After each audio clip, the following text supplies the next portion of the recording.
Hello, I'm Michael Hainsworth. Later this month, the CDHI Institute will host the Regent Debate. This one titled, Be It Resolved, Canada Can Turn a Trump Presidency from a Threat into an Opportunity, in which Conrad Black and the 55th Governor of New Jersey, Chris Christie, will take that position. Opposing the motion is Martha Hall Findlay and John Manley. But what if we could hear from someone who was close to Donald Trump in his first term? What would he tell Canada about how to navigate the tumultuous world of the man who has reshaped the Republican Party in his own image? The man who ripped up NAFTA only to give Canada a greater bargaining position on key industries like automotive. Wilbur Ross is one such person. He was an accomplished business person and a negotiator long before he served as the 39th U.S. Secretary of Commerce from 2017 to 2021. He is also the author of Risks and Returns, Creating Success in Business and Life. He joins us now. What did running the Commerce Department teach you about government? Well, it taught me quite a lot. First of all, it's a very large and very complex bureaucracy. Commerce has everything from the Census Bureau to patents and trademarks to NOAA to 16 space satellites to 200 and some odd branches, bunch of aid-giving entities, and of course trade, both import tariffs and export controls on militarily sensitive things, as well as the National Institute of Science and Technology. Goes on and on and on. A lot of different entities, and that was part of the challenge. The other part of the challenge was for the census, which we take once every 10 years. Happened that 2020 is when it was due. Had to hire 400,000 people for a part-time temporary job just as the pandemic was starting. Get them equipped with personal protective equipment, get them trained, get them out in the field, and get them to enumerate more than 99% of the population. So that was the series of challenges that we had, even though the public mostly focuses on the trade thing. I want to focus on the trade front as well, but before we move further, give me a sense as to your reaction to those who say you need to run a government like you run a business. As someone who's run businesses your entire life, is that a fair analogy or is it a completely different animal? It's a combination of the two. In private sector, for example, if you take a risk and you succeed, you generally get a big economic reward. And if you take a risk and you fail, as long as it's within controllable limits, you don't get particularly punished. Public sector is the reverse. There are no big rewards for taking a risk that succeeds. But heaven help you if you take a risk and it fails. There's always an inspector general. There's always a congressional investigating committee perfectly willing to tear you apart. So it makes a very risk-averse universe of people. And that's a tragedy, because many of the mid-level workers, at least in commerce, are very well qualified, very devoted, and would have very good ideas if you could unleash them. Problem is trying to get them disentangled from the inherent nature of the bureaucracy.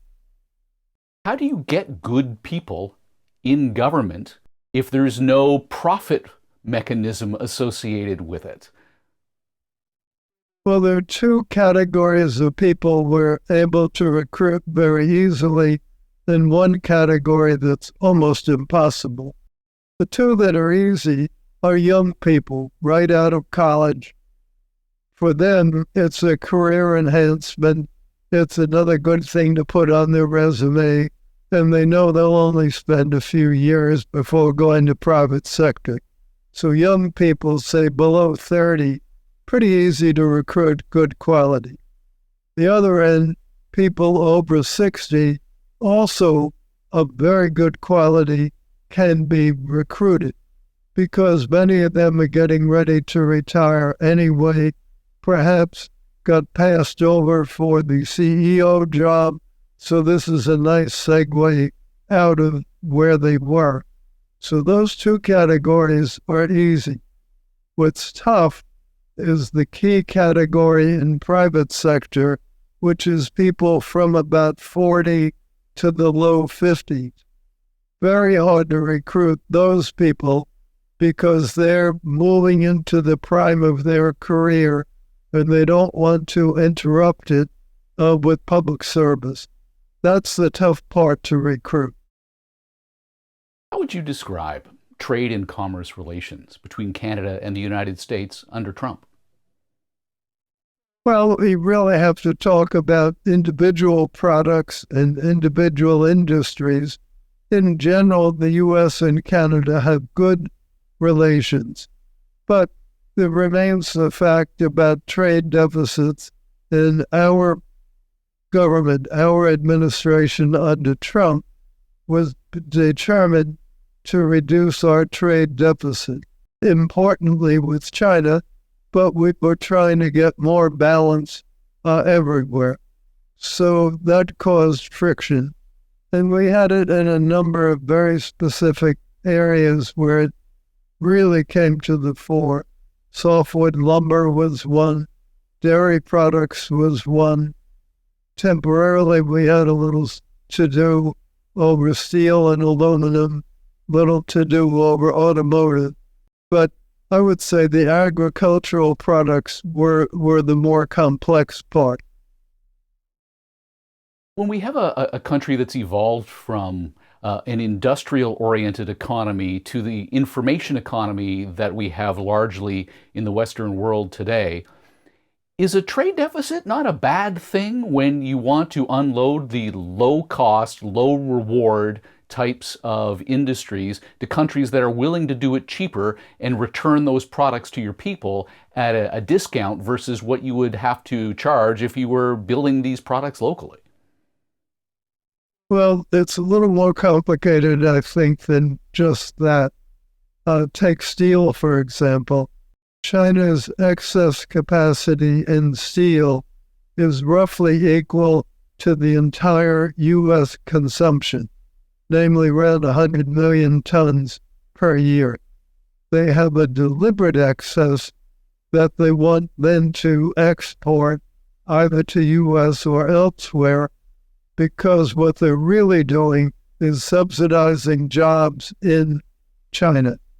And that's a real problem. It's one thing to compete if another country has a naturally low-cost way of doing things. That's fine. Then it makes some sense to buy stuff from there.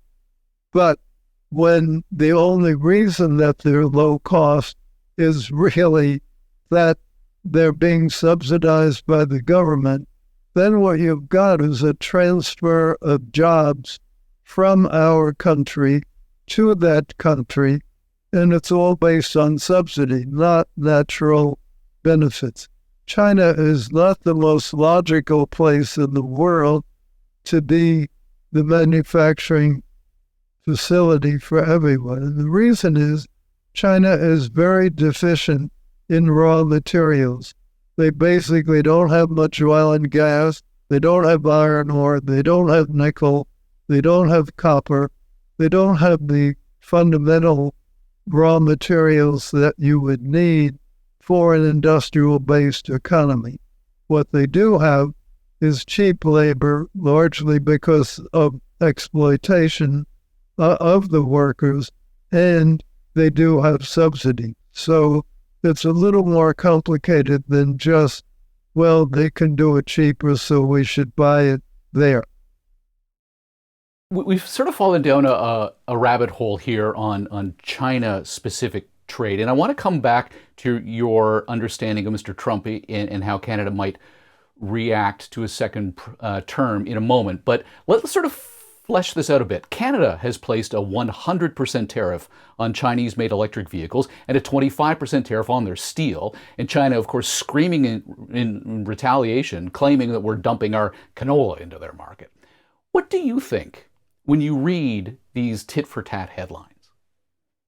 Well, there will be tit for tat whenever you change things, but the reality is that after World War II, the U.S. decided as a matter of policy to rehabilitate Western Europe and to rehabilitate Asia from the ravages of war.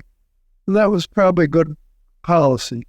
But what they should have done is time limit it so that as those nations got on their feet, they should act like grown-ups and compete fairly.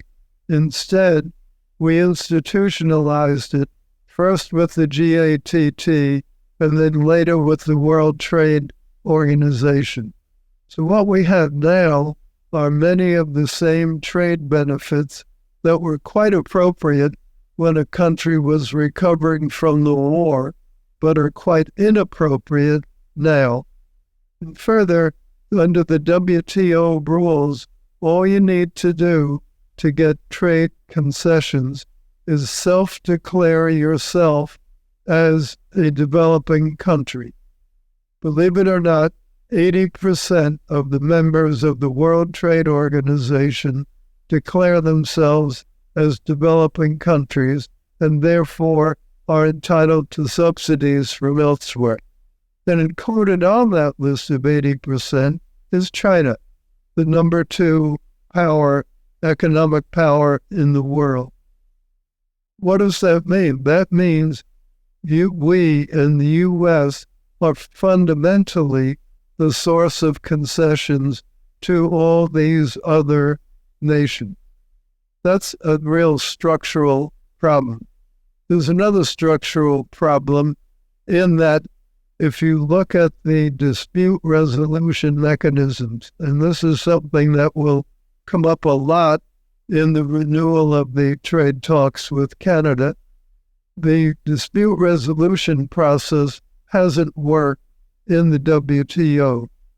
25% of all the trade disputes in WTO have been brought against the U.S., even though we have the world's largest trade deficit. And of those actions that have been brought, over 90% have been decided against the U.S. So you would have to conclude that the United States has been historically totally reckless in its policies in order to feel that that was an equitable arrangement. No other WTO member has ever had a law or rule overturned by the WTO. That's not a right system. We need a rules-based system, no question about that. We need some order. We need a deciding mechanism. What we don't need is something that's totally lopsided in one direction against one particular country. Okay, we could spend the rest of our time together on that particular response, but let's come back to Mr. Trump and your book. In your book, you write that you first met Trump from the other side of the negotiating table during his Taj Mahal bankruptcy. What did you and Carl Icahn learn about the man that helped you navigate working under him in the White House? Right. Well, when you are adversarial to a CEO who's in distressed land, you get to know what they're really made of and whether it's strong material or whether they're just not very strong. Both Carl and I, Carl having been the biggest bondholder in the Taj Mahal, and me having been the advisor to the bondholders, we both concluded that there was enough substance, more than enough substance, to Trump that after the bankruptcy, despite it being a very vigorous one, after the bankruptcy, we both were early endorsers of him and continued to be supportive of him. So that tells you a lot. And it also, over the years, gave me enough understanding of him that a lot of what people confuse as being volatility and various other things isn't really what you think it is. For example, as I put in the book, the first day that I met with him in the Oval Office right after my Senate confirmation and swearing in, he started the conversation by holding up two ceremonial pens used for signing legislation. And one was very fat, one was very skinny. And he said, "Wilbur, which of these two pens do you think I should use?" Well, knowing his proclivity for the dramatic, I said, "Well, Mr. President, I think you should use the big one with the broad pen part." He said, "Yes, that's right." And he said, "And what's more, I just got off the phone with the company that makes them, and we're getting our big fat ones for a tiny fraction of the price that the Obama administration paid for the little skinny ones." He was very proud of that achievement.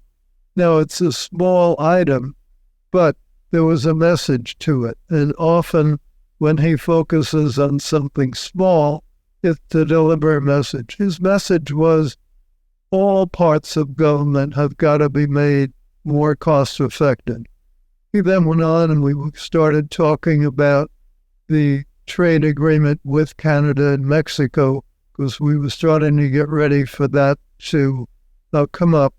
We talked about that for quite a while, and then when he felt we had enough discussion of it, he said, "I also just recently got off the phone with the CEO of Boeing, and I knocked $200 million off the cost of the two Air Force One replacements that are on order." So we reverted back to the economics of government. Now, you could argue, well, that's flipping all around. What it really was, he wanted at the beginning and at the end of the session to emphasize that notwithstanding that trade was very, very, very important, it was also important to cut the cost of government. And toward that end, he ended up putting in a rule. You had to remove at least 2 regulations for every new one that you wanted to put in as a cabinet secretary. We actually removed 8 for each new one we put in. And later, when businesses would come to see me, they were even more congratulatory of the regulatory relief than they were of our reduction in taxes. So you have to put together the whole frame of reference of how he communicates. And having known him then for some 15 years, I was pretty good at figuring out what he was trying to communicate.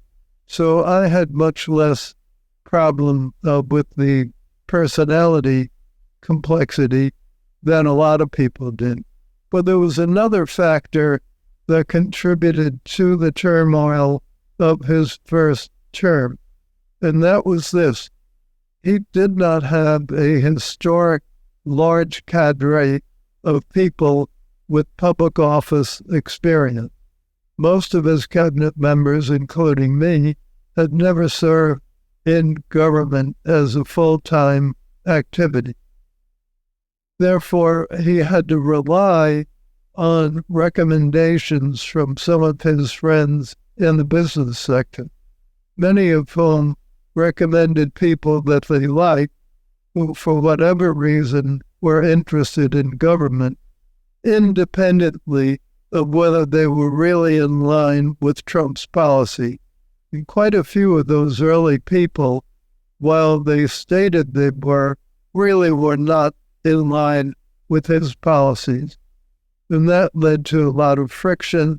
It led to a lot of leaks by those people, and consequently it led to a lot of turnover. Segue forward. He now has a very wide acquaintanceship of people who serve both in his administration and in other administrations, and knows them a lot better, knows their policies a lot better. Therefore, I think he will have no trouble selecting good, qualified people who are consistent with his programs for the high jobs in government. And I think that will result in a much smoother second term than was the case with the first term. The other thing that will help is now with people more experienced, they know better how government works, how to make things happen. It took a lot of us the better part of the year to figure out how things work and how you could maneuver them. So I think they'll hit the ground running a lot faster even than we were able to, although we got an awful lot done in the 4 years. So I think the new administration, if he's elected, will be a lot smoother and a lot more effective even than we were the first term. Well, then let's speak to your optimism on that. The upcoming Regent debate is titled, "Be It Resolved, Canada Can Turn a Trump Presidency from a Threat into an Opportunity." How do we do that? Well, if I were Canada, I would try to be negotiating more one-on-one rather than just at the big table with Mexico also involved. Under Labro, Mexico has taken some very odd positions, some of which are quite at variance with our interpretation of the USMCA agreement. What they're doing with hydrocarbons, for example, is totally against what we thought had been agreed. Changing the way that the court system functions, we think is a very big problem because you need something to overcome unfair decisions that could be made by the dispute panels. So there are a number of other parts of the treaty that Mexico doesn't seem to have lived up with. So I think the issues they have are quite a bit different in some regards from the ones that Canada has. And therefore, if I were Canada, I would try to do a lot of one-on-one rather than both Canada and Mexico in the room on top of the U.S. That's a fundamental difference that I would suggest. The other thing is, I think Canada should plan that some concessions are going to be needed. I think that there will be need for concessions in a bunch of the agricultural areas. And I was quite frankly shocked to read in this morning's Globe and Mail the editorial suggestion that the way to resolve the problems we have over softwood lumber would be for the province of Nova Scotia no longer to be reporting its number. The idea that covering up abuses is a sensible government policy, I found quite shocking, especially from as responsible a publication as the Globe and Mail. On the topic of agriculture, what do you make of Canada's supply management system for dairy and what role that may play in the upcoming renegotiations of the USMCA, or as we call it here in Canada, CUSMA? Right. Well, I'm not going to get into the intimate details because I'm not in government now and I'm not an official Trump spokesperson. But the irritants about it are pretty well known. Everybody knows it's at least the U.S. view that it's a patently unfair set of rules that Canada has put in. And I think it would go a long way toward easing problems between the two countries if Canada were to be prepared to make some concessions on that score. But similarly, on the softwood lumber, I think there's no question that there have been subsidies in the stumpage fees charged by the majority of the provinces. And we've been over that many, many times with Canada. And I just think there needs to be something done on that score. I think what is right and is a good move by Canada is, to the degree that we have a problem and they have a problem, the Canadians have a problem with a third-party country, such as China and the electric vehicles. I think having a somewhat coordinated policy is a very good idea, because if we restrict China from exporting the cars to the U.S., they're going to try to put them into somewhere else. Then Canada and Mexico are two logical places for them to try. And if I were Canada, since the automotive industry is quite an important industry, and the EVs already are going to make downward pressure on automotive jobs, because you don't need nearly as many workers to make an electric vehicle as you do to have an internal combustion engine-driven vehicle.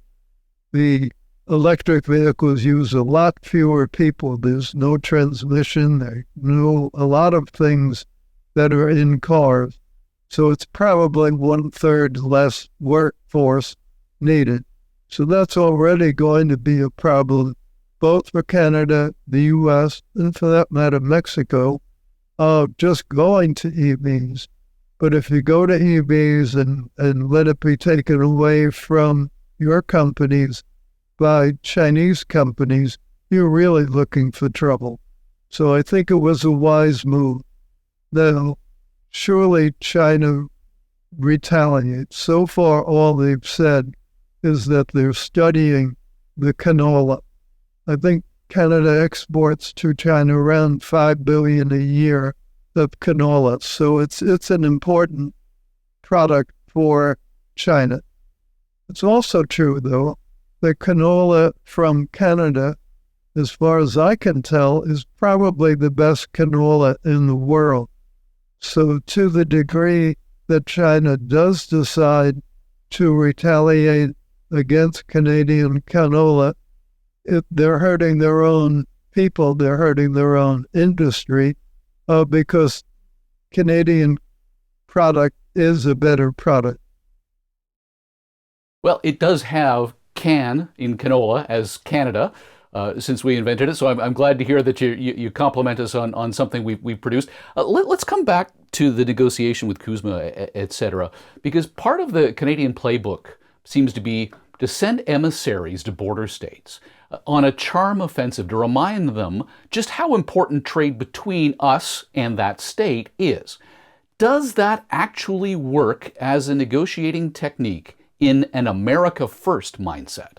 Well, America First is to begin with, not a blind thing.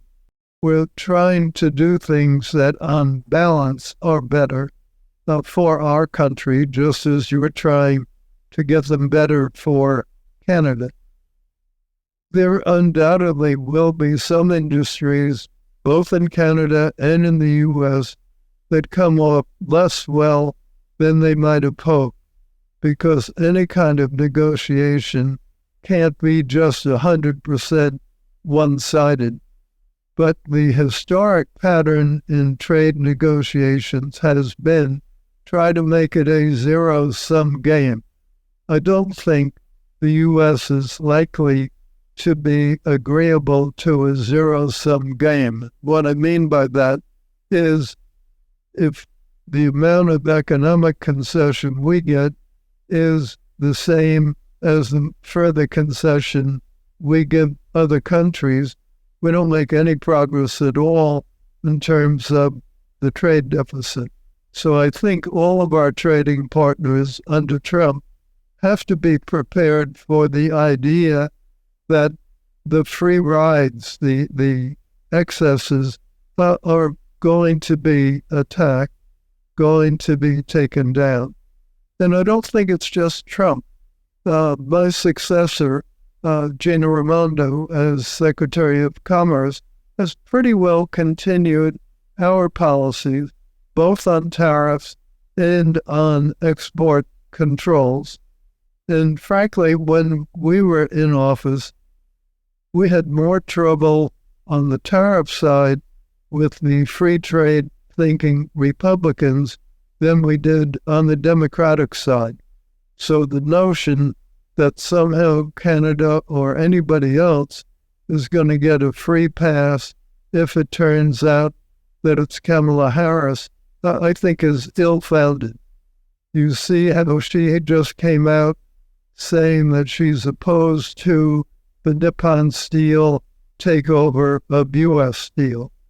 Well, I wrote an editorial in the Wall Street Journal a while back supporting the takeover because I don't see how you can plausibly claim a national security risk from a takeover by a privately owned Japanese company, Japan being one of our good allies in defense and very essential to the whole Asia-Pacific strategy. And it's not as though they're going to move the steel mills to Japan. That's not going to happen. Steel mill is not very portable. What is true, though, is that in some areas, Nippon actually has better technology than U.S. Steel does, and therefore I think U.S. Steel will benefit from a acquisition by Nippon. Nippon also is a higher rated credit than U.S. Steel, so there's a very good chance that it will lower the cost of capital for U.S. Steel, which has got to be a good thing. And third, Nippon has pledged to honor the steelworker contract. Where I think they made a big mistake, both parties, was they didn't give the union a heads up on the fact that they were having discussions. When I sold my steel company, International Steel Group, which had Bethlehem and several others in it, when I sold them to Lakshmi Mittal's Mittal Steel, before we made any public announcement, we went to meet with the steelworker union management and pledged and committed to them to continue the policies of ISG, and they did so.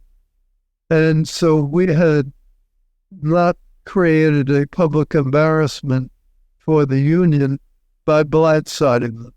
Now, I think the union has overreacted by being so violent against Nippon Steel, but my point is, here I am a Trumper, and I wrote an editorial in favor of that particular transaction.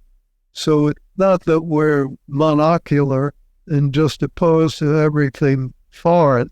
I think we will try to deal surgically and systematically with the issue. Give us your advice to the Prime Minister's office in the event of a second Trump presidency. I don't know that I would treat a second Trump presidency any differently from the way that I would treat Kamala Harris, with perhaps one big exception, and that's on the NATO budget. President Trump was very insistent and very upset with those countries who didn't go up to the 2% level under NATO's targets. Canada has been consistently below the 2%, and particularly with the whole situation with Russia and Ukraine, I think it would be a good diplomatic move and certainly a good move from a geopolitical point of view if Canada were to step up their contributions a lot closer to the 2%. So that I don't know what Kamala Harris's view on that would be, but I'm pretty sure that Trump's view would be they really should step up.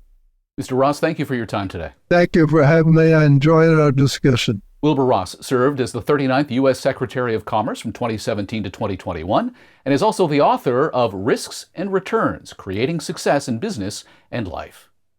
The Regent debate, titled Be It Resolved, Canada Can Turn a Trump Presidency from a Threat into an Opportunity, with Conrad Black and the 55th Governor of New Jersey, Chris Christie, in support, and Martha Hall Findlay and John Manley in opposition, takes place September 24th. Visit cdhow.org for tickets to what is expected to be an engaging dinner debate. I'm Michael Hainsworth. Thank you for joining us.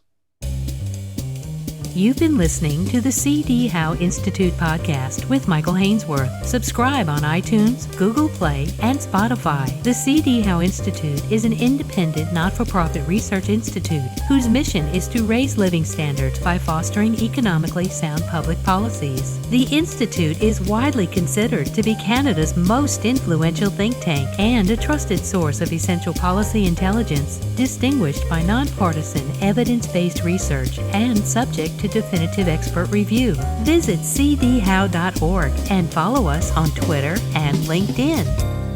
Thank you.